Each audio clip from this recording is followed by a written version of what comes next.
大家好，我是武力。我们现在看到的这个视频，这里是龙湾路的狮头段。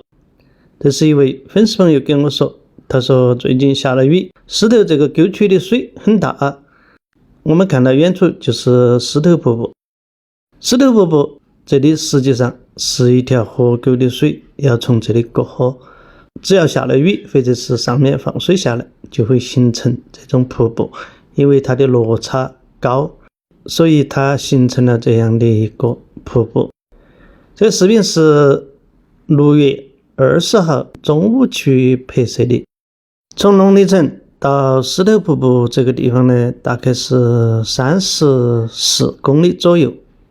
但是呢，因为这个地方呢，这个道路呢比较窄，所以朋友们去这个地方呢，如果是观看的话，车子最好是不要停在这个马路边，因为这个地方道路窄，车子也比较多。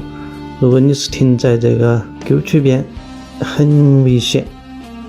大家看这个水特别的大哈，这个水实际上就是从上面谷从的河沟里放下来的水。我们都是受过伤的人，曾经为梦付出那一生，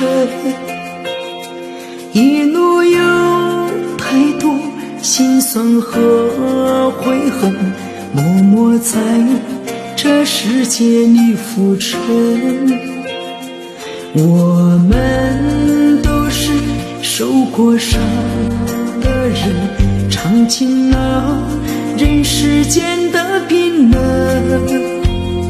前路有梦想，身后有家人，再累我也不能够喊疼。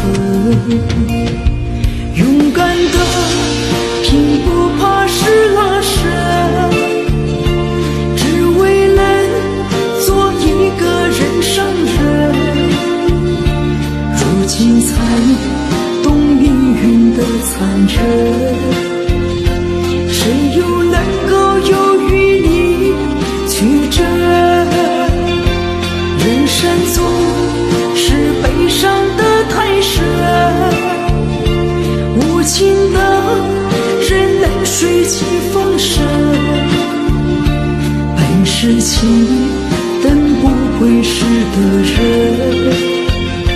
却因浊酒流落在红尘。